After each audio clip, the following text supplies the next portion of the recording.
Presentamos Entrevista.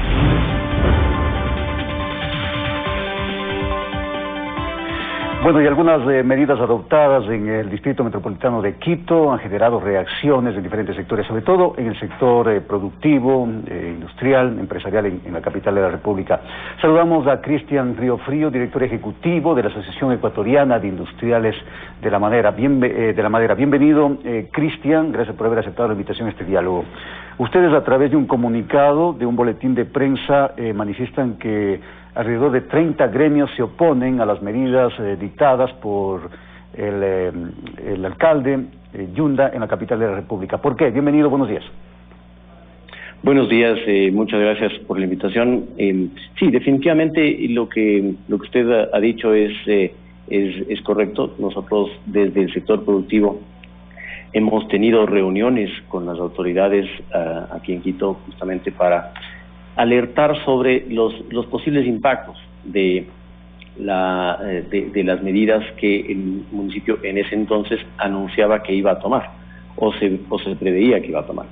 Desafortunadamente muy poco nos oyeron y luego se tomaron medidas que son más restrictivas y que en lugar de promover un crecimiento económico o una recuperación económica, en este caso después de meses muy complicados para las industrias, para el sector productivo en general, van en contra de eso, van justamente para retroceder hacia la reactivación económica. ¿Cuáles son estas medidas? Y nada más y el problema es que no apuntan a prevenir los contagios. Ese es realmente el problema, ¿no? Son medidas restrictivas a la movilidad particularmente. Hay temas en la resolución, porque ni siquiera es una ordenanza, es una resolución emitida por el alcalde de Quito, que, por ejemplo, nos dicen que los sectores adicionales, los sectores que no sean los que están en el turismo, en discotecas, etcétera, tendrán que presentar planes piloto. Nosotros presentamos un plan piloto al COE Nacional en mayo de este año.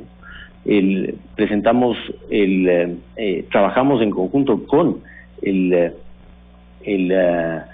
COE Nacional, con el mismo municipio de Quito, y pudimos presentar este piloto que luego fue aprobado y que nos permitió arrancar en un proceso cuando todavía el país, las ciudades estaban en semáforo rojo. Pudimos arrancar de forma ordenada y demostramos que el sector está en capacidad de realmente de empezar en ese momento de reactivar sus actividades sin el riesgo de contagio. ¿Qué esperarían ustedes en este momento de las autoridades? Porque de lo que manifiestan en este boletín, hablan de que incluso podrían presentar acciones de protección frente a las medidas tomadas en Quito. Sí, el problema es que, como le decía, desafortunadamente las autoridades no nos han escuchado, y al no escucharnos han cometido estamos analizando justamente, han cometido algunos excesos dentro de la normativa o dentro de la resolución que estarían vulnerando derechos constitucionales. Al violentar derechos constitucionales, y estamos analizando ya en la práctica cómo en los controles se actuaría, ahí tenemos todo el derecho de presentar una acción de protección En el tema específico de la movilidad, que ha sido quizá uno de los más polémicos, diríamos, esta alternabilidad en torno a las placas y a los meses pares que en determinado momento han generado confusión, ¿cómo afecta o cómo afectaría esto al sector productivo? Bueno, esto afecta al sector productivo y a los ciudadanos en general. Primero, el sector productivo porque, como le comentaba, nosotros presentamos y empezamos en el plan piloto desde el mes de mayo de este año, y que eran a los pocos meses de haber empezado la emergencia. Ahí uno de los requisitos que los conversamos con las autoridades y que vimos que era necesario era que las industrias, las empresas, organicen la parte logística para su personal, para prevenir los contagios, para que no tengan que utilizar el transporte público, porque el transporte público es presenta un mayor riesgo de contagio. Entonces, las empresas, en este afán de continuar con sus actividades, se han adaptado, han incurrido en costos adicionales, pero lo que han hecho finalmente es contratar servicios o tal vez organizar entre sus trabajadores el que más de una persona, el que tiene vehículo, traiga 2 o 3 compañeros, etcétera, porque necesitan estar más seguros. Es decir, ya se han organizado, pero ¿cómo afecta este cambio en la y a eso iba? Si es que ahora movilidad tenemos que pedir nuevos salvoconductos, o tenemos que o finalmente el número de placa no puede, por el número de placa la persona no puede rodar, y el alcalde lo ha dicho, quieren privilegiar el transporte público, porque el 70% de la población se mueve el transporte público, de acuerdo, así es como se mueve, pero en condiciones normales. Pero lo que vemos es que ahora, a pretexto de la pandemia, se están queriendo tomar medidas de movilidad que no aplican a la realidad que estamos viviendo y que adicionalmente promoverían los contagios. ¿En dónde en la parte práctica afectaría? Primero, tener que pedir salvoconductos en los distintos cantones.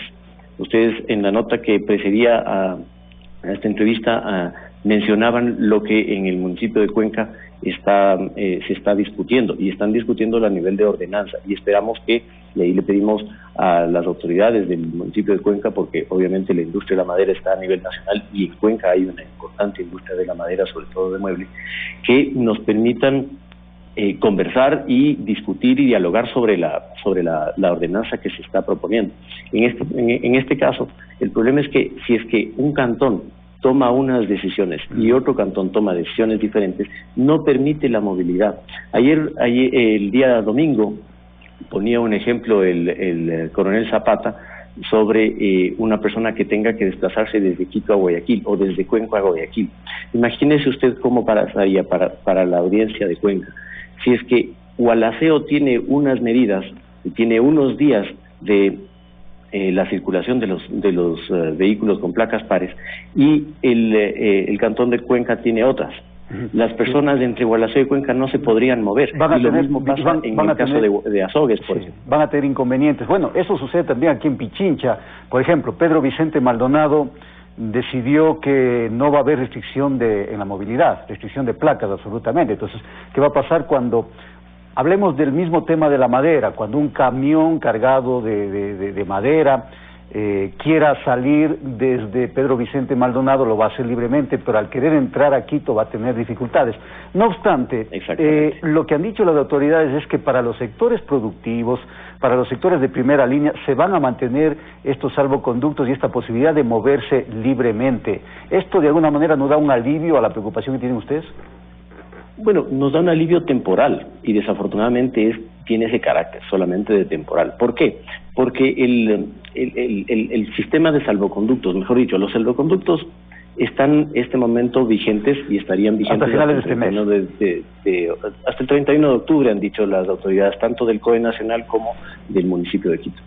Pero, ¿qué va a pasar después? Este momento ya se anuncia que a partir del 24 de septiembre el municipio de Quito pondrá a disposición la plataforma para hacer los cambios. Primero, el tiempo es corto, ya tuvimos, y esto fue parte de las experiencias de la pandemia, ya tuvimos la ingrata experiencia de tener que hacer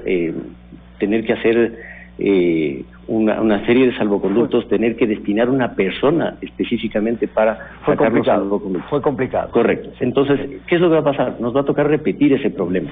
Y entonces, si es que nosotros tenemos libre movilidad, como usted bien lo ha dicho, el cantón Pedro Vicente Maldonado en la provincia de Pichincha o Ambato, ahí no vamos a tener problema. Pero entonces, ¿cuál es el verdadero problema? Tenemos 60 cantones que tienen entre sus competencias la movilidad. Para movernos, para desplazarnos desde Quito a Guayaquil o desde Quito a Cuenca con muebles desde Cuenca, que salen muebles desde Cuenca hacia Quito y hacia el resto del país. Tienen que pasar por varios de esos cantones y tendrán que tener todos los salvoconductos de todos los cantones. Eso va a Entonces complicar. no tiene sentido. Sí, gracias, Cristian. Bueno, se nos acabó el tiempo. Habrá posibilidad de seguir hablando de estos temas. Cristian Riofrío, director ejecutivo de la Asociación Ecuatoriana de Industriales de la Madera. Hacemos una pausa entre Drama Noticias. Ya volvemos.